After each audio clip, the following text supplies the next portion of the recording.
والله العظیم د محمد رسول الله په سنتو کې د دنیا او آخرت کامیابی پرته ده، او د رسول الله د سنتو په مخالفت کې د دنیا او آخرت ناکامی پرته ده. په آخرت کې به الله سبحانه و تعالی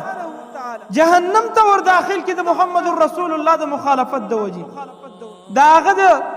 په سنتو د عمل د ترک د وجې. قرآن کریم کې الله سبحانه و تعالی فرمایي ومن يعص الله ورسوله،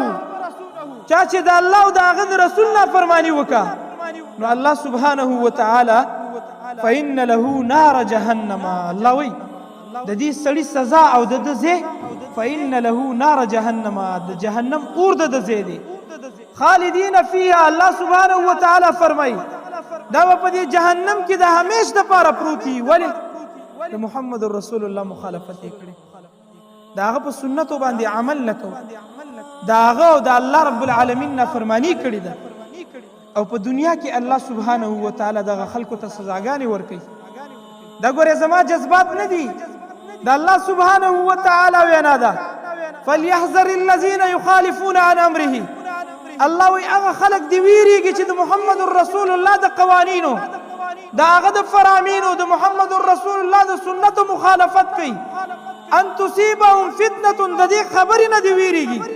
چې الله سبحانه و تعالی په فتنه کې اخته کی، او یصيبهم عذاب الیم، یا په الله سبحانه و تعالی عذابونه راولي. او دا د تجربې نه حاصله خبره ده، چا چې د محمد رسول الله د سنتو مخالفت کړی دی الله سبحانه و تعالی په دې دنیا کې په هغه مصیبتونه راوست، دا دنیا هم د پریشانو ډکه کړې ده ورته، او آخرت هم الله سبحانه و تعالی تباه کړی. کله چې سړی دا د تعظیم السنه کتابونه ګوري، کوم علماو چې په دې تعظیم السنه باندې کتابونه لیکلي چې د رسول الله د سنتو عظمت پکې ګوري،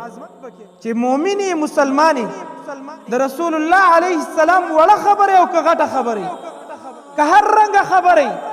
او چې زما نبی د خولې نه راایستې د هغه خبرې قدر او د هغه خبرې قیمت به د مؤمن او مسلمان سره وي.